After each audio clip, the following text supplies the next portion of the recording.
And I didn't see whose hand went up first. Okay. Well, yours did first that time. How did he get the nickname Sparky, and who inspired the little redheaded girl in real life? Oh, actually, there have been a number of stories out about that. Sparky, as we say in the museum, was when Sparky was 2 days old. An uncle, the story he tells is an uncle came into the hospital where his mother was with him and looked at him and said, by golly, we're going to call him either Sparky or Spark Plug, but he probably Sparky, but it was after Spark Plug, the horse, which was in the Barney Bruno comic strip. So here he was, destined to become a cartoonist, we always say. Little red-haired girl was a young woman who worked with him at Art Instruction, Donna Johnson, who he fell in love with and courted for a while, and she married someone else. As you saw, there's a little homage to Sparkplug in that Genius section as he pulls that comic book out. That's who's on the cover. Yeah. Thank you all for coming today first, and thanks for bringing this movie. I'm very excited.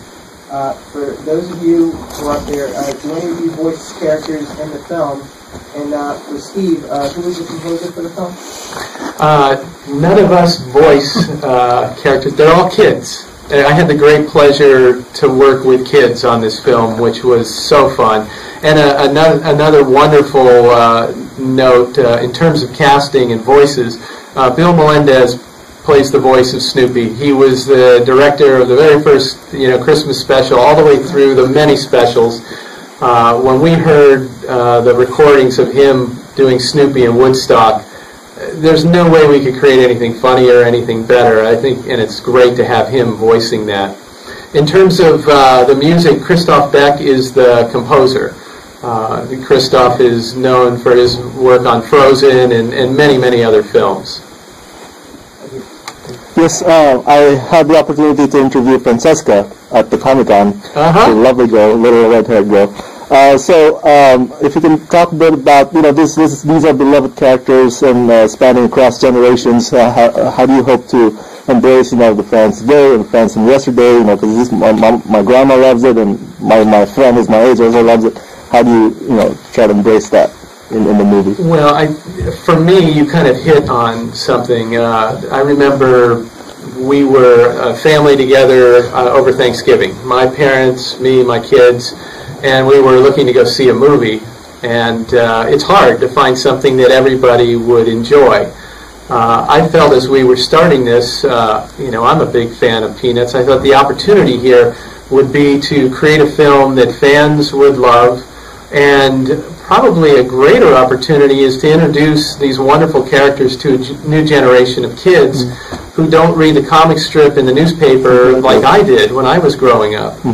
They meet their characters on the big screen or on TV, and that's where they form their connection, and they watch, those films over and over.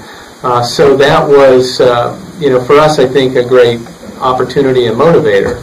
Craig, I don't know if you want to add to that. Well, for me personally, my main goal is obviously to make this film a tribute to my dad's 50 years of work. And in writing the sequences, people typically like to ask about the cast or where we got it and so forth. And, every line I wrote, I could hear Peter Robbins' voice or I could hear Crochet's voice coming through, and I knew what they sounded like. And it took my son, he said, well over a year before he even dared to write a line. So most language, as Steve knows, because we talked about language and how important it was in the comic strip and in the movie, that there's a cadence and a pace and so forth. And I can hear those voices because I grew up with him. I hear them, and they echo in my mind forever. So that was my goal in the movie, to really kind of give back to what my dad did and continue the legacy and make it as true as we can. And that's why the film really starts by literally taking you into the comic strip. You live in the comic strip world, you come out of the comic strip. And the other thing we never got to do is we never got to go into Snoopy's mind. So we wanted to take this movie and give the audience a chance to actually go into Snoopy's mind, see what this crazy dog thinks about his whole life as he's wandering through the neighborhood. He has the greatest fantasies, and we get to actually experience those fantasies. And for me, that was a great journey to do, and it was especially great to do with my son and Steve. Yeah. In terms of casting, just speaking of those voices, like Craig, Charlie Brown was the voice in the Christmas special, the Halloween special. Linus, those were the characters to me. They imprinted on my mind. And as there were other specials made, clearly those kids grew up and there were other voices. in my mind, that's not quite the Charlie Brown. At least that's for me, because the Christmas special and Halloween special were so important to me. When we cast the movie, it was one of the areas I was most worried about, because I thought if those voices don't sound right, if I were a fan, I would get bumped out of the movie. And so we had a wonderful help, Christian Kaplan, our casting director, listened to thousands of audition tapes, and we found a Linus with that wonderful little lisp, and it's natural, and that was the most important thing for me. I wanted the kids to be able to come in and just express themselves in moments and not have to be putting on a lisp or acting. I just want the purity, and kids have great imaginations. I've worked with a lot of adult actors, and when we do animation, we sit in a room with 4 walls and a microphone. And what we ask is that we imagine where we are. And what I have found with the kids is they've got a rich imagination. They have an ability to picture themselves and act in that moment in a way that some adult actors don't have. Anyway, it was great fun. Yeah. So, Peanuts over the years have had like little tidbits of wisdom like throughout. Do you guys do that in this? I saw something about like courage, a little line about courage, but do you add those little bits of wisdom? Well, I think it's at the heart of the comic strip.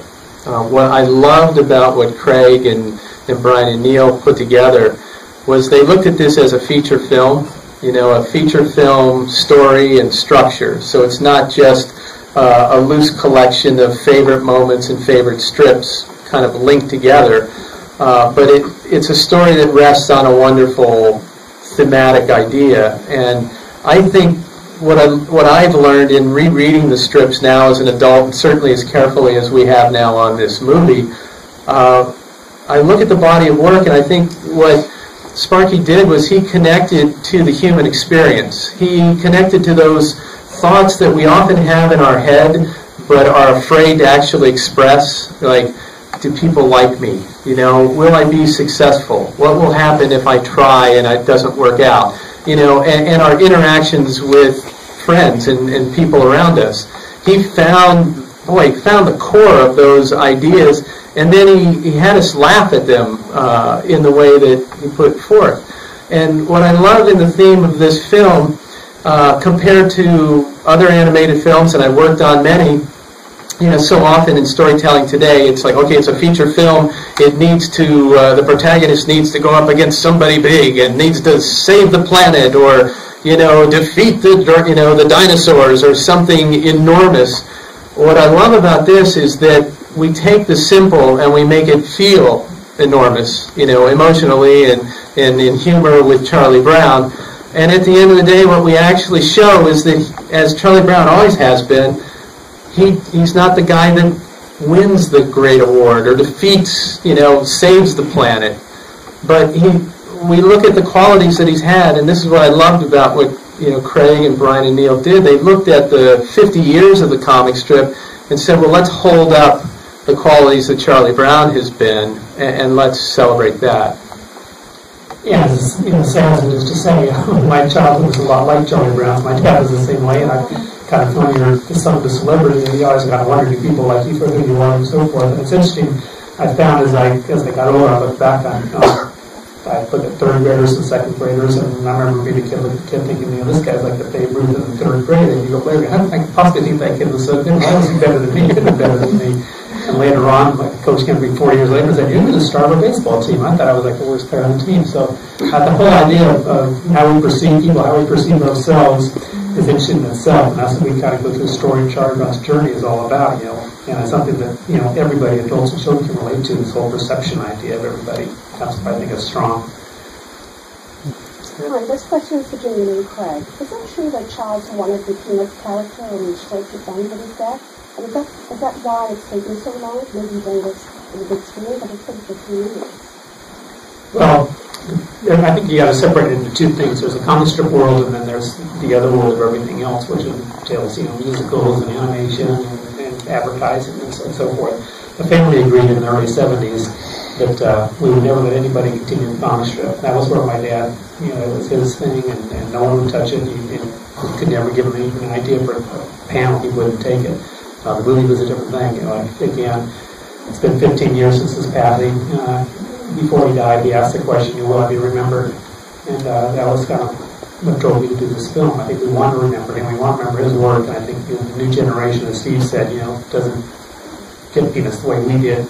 We all of us kind of grew up reading Peanuts, and we were reading Peanuts and so forth. So we wanted to the new generation and say that, yeah, he will be remembered. I think he'll be remembered forever. Over here. It was wonderful to see how you evoked the comic strip, and I'm curious, you touched on it, I could see it on the screen, about that other iteration of Peanuts, the TV specials, and the influence that they had on body language and visual style and all those sorts of things. I'm going to throw this to Nick. Yeah, no, we watched all of them, we studied all of them. I mean, I don't know how much you all know about animation, but there was a big decision to animate on 2s. Typically in CG animation, you animate on 1s, which means 24 drawings equals 1 second. Instead, we did 12 drawings, because when they made the specials, it was more made on a budget. But that budget gave it a special feeling, it gave it something. There were tiny imperfections in sometimes the voice delivery, the way the characters moved and stuff, and instead of doing what we normally do and try to make everything real and natural, we played with that and studied that. And a lot of times, there was a little scene where Snoopy was shooting at the Red Baron, and instead of recreating it and doing our own spin on it, it was just like, I'm not messing what was legendary, let's just pay homage to that and do exactly what was there. We always try to bring that back to life. You go all the way back in the back there. I guess, Steve, I wanted to ask you about pacing. When I first heard about this, I'm a big Snoopy guy, we all are, Charlie Brown guy. The thing I worried about was, I thought, our kids today, are they going to sit still for this world? Because the pacing of the strip and of the specials, and even the movies, isn't the pacing of today's movies. And I wondered if you worried about that and how you address that in honoring that past and also dealing with what the audience expects today. Absolutely. Well, that's a great question. And we spent probably how many hours discussing this, back and forth, because there is something unique to Peanuts, and you don't want to lose that. I was one of the directors of the last Ice Age movie, and that film has got a pace. It's a modern day bam, bam, bam, bam, bam kind of pace. Peanuts was not going to be that kind of pace. But I also think that we have to look at, I love the Christmas special, love those early specials. They were made in a certain time period. If I were to watch any live action film from that era, the pacing would be different than a film I would watch today. And so there were two things that we tried in our execution. And one comes from bringing the characters to life in animation, and that is that there are certain aspects of the storytelling that can come in the way that a character carries themselves into a scene, the way they move, the way they're posed, the way they act, so that it doesn't just become, talking heads. But I think if you were to put this film up against, any other film today, I think it has a unique kind of Peanuts pacing.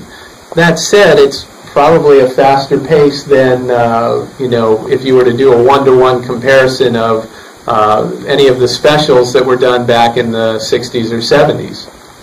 Yeah, and let me just add to that, when we're laying the film out, I was the first one to say, if you do an hour-and-a-half movie, you can't just have Charlie Brown and Linus at the wall for an hour and a half talking to themselves like they normally do. So from a writer's standpoint, the first goal was to make it identifiable. You deal with a kid audience, and if you can make it so they relate to it. And the instant thing we get to is school, girls, homework, book reports. They can all relate to that. And then when we got to the action stuff, we go to Snoopy's mind. Again, that's an endless source of action and entertainment. So the trick was to blend those two worlds. And I think that's really the key to making it work. An hour and a half of strictly Charlie Brown and Linus doesn't work on the big screen. Well, and we know that an audience today, when they put down their money for that movie ticket. There's an expectation. An animated all-family film, hopefully you're going to get the full palette of emotion.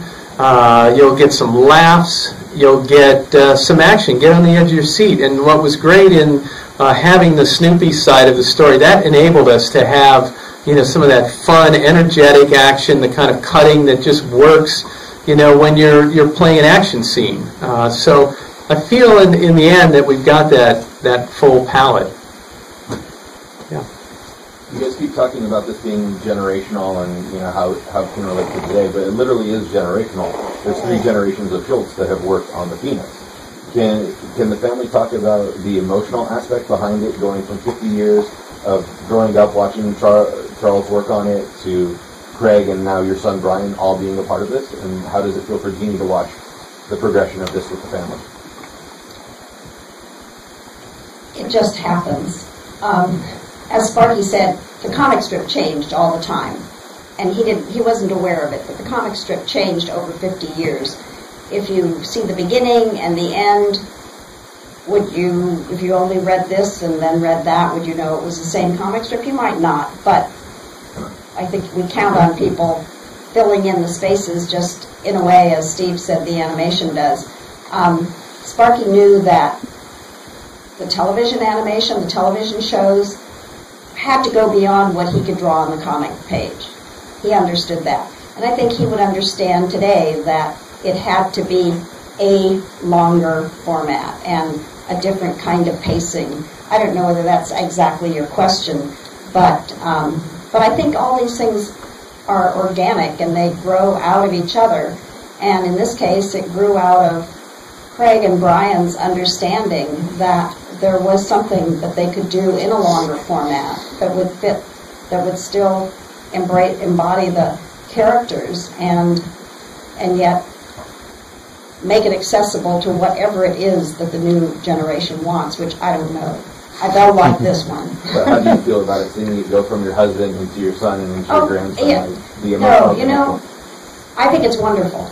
And Sparky would think it was wonderful. He understood that things had to change and that everything morphed. So it's not, he would never say it has to be my drawing, my entire way, my pacing, my this. He perfectly understood that, and I think he'd be really pleased. And yes, he didn't want anyone to draw the comic strip.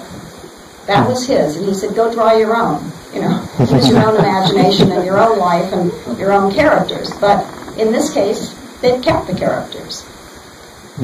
I should add, there's one more generation. I forgot to mention it in the pitch.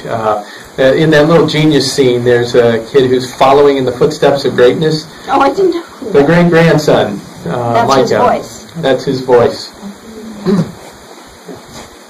Steve, so much, when you see a lot of CG animation and computer animation, a lot of it's about perfectionism, very clean, ultra detail.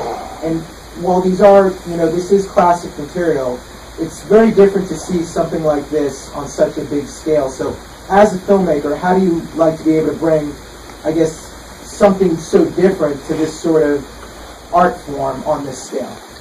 In just the animation art, it's one of the things I was most excited about as we started doing animation testing, and one of the things I'm most excited about sharing with an audience. And this comes from kind of the animation nerd perspective on this. But we've had a period now, and in particular as computer animation has come in to the world, and I have ridden that wave, that it was about making things look more realistic, more believable. I was having a conversation with my daughter, who actually happens to be here today, where I think animation is that, if you were to compare it to painting, that we were at a period that is like the great salon paintings of the 1800s, mid-1800s, where it was all about rendering silk beautifully, or ability to make something look realistic and beautiful. And then the Impressionists came in and threw people's minds for a loop, where they created an equal amount of emotion and expression in a totally different way. And I feel as an industry, what's really important for us is to be looking for new ways to convey stories. The most important thing is to have a great story and for the audience to be engaged in that journey and feel those characters are alive. But I think we can do it in so many different ways, and I feel like the animation style in this film, it's a reach back to the past because we're animating like 2D animators in all of those techniques, but it's got a style that now feels somewhat fresh and new because it's not like all of the CG films that we've been a part of. For the Schultzes, how do you feel emotionally when you get to see some of these finished cuts of animation? I can't quite put it into words, but I get this sort of tingling feeling in my head, and I just can't help but smile when I see all these characters together and I hear that classic music again. Well, yeah, the first year of Nick Bruno's research and Steve doing his stuff and us writing on it, my biggest fear was that we'd get all this stuff done and then animation just wouldn't look right. And Steve had brought us some test animation years before this project even started and showed it to the family. And the characters didn't quite look right. But as I saw it, I looked at the background and saw the beautiful ice, the reflections, the trees, the snow, and I knew it had a lot of potential. So it took a couple of years before I could carry that on to convince the family to do it. But I just think it's wonderful, and I showed it to my sister, who's an extreme critic of it, and she was just absolutely blown away by it. And now she's the biggest cheerleader for this film. She just can't believe that it could look this good. And people have actually said, have you ever thought about like redoing the Christmas special now, which is almost absurd. But the look is so wonderful. And the biggest compliments I get is I've had numerous family friends and so forth come up and tell me that my dad would be really proud of this movie from what they've seen of it. So to me, that's the highest compliment I could get. Please don't do that, by the way. I agree. Some things left the way they are. I think even Bill Melendez felt like he wanted to go back and redo work because they did it so fast, but it sits in a place where it just needs to be what it is. You said you worked on The Last Ice Age, and Blue Sky is also a big studio. So I guess the fair question is, are you guys setting this up as so that there could be a potentially sequel to Peanuts movie 2? I'm not one to answer that question. My head is so deeply into trying to put the final polish on the finish of this movie. We'll put it out into the world. Audiences will tell us, and I think Craig and the family will make that determination whether there's another story or not. Right now, there's only one focus I have. Thank you. Yeah. I think you've accomplished goals aesthetically, and thank you for that. I'm loving it. This is a trivial question, but was there any thought? It's interesting. Is this the first animation project that has the word Peanuts in the title? We know the famous story is that Sparky never cared for that name, so I find it interesting. Was there another title for the movie? Anything about that? Well, the original film was called Snoopy vs. the Red Baron, and then and again, my original idea was just to make a simple Peanuts movie that would be really true to my dad's work and so forth. And then it got to be such a big project, which was way beyond what I ever expected it to become.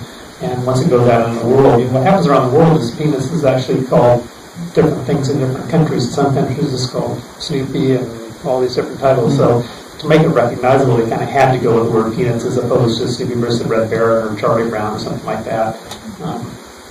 That's kind of what happened. With the TV special I did, they had a different name for that, and that got changed because of the way they listed on the TV programming and DirecTV, so they changed that title on us also.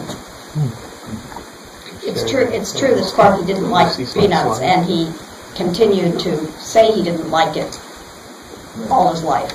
And I remember once saying to him, oh, but it works. And he said, I don't care, I don't like it.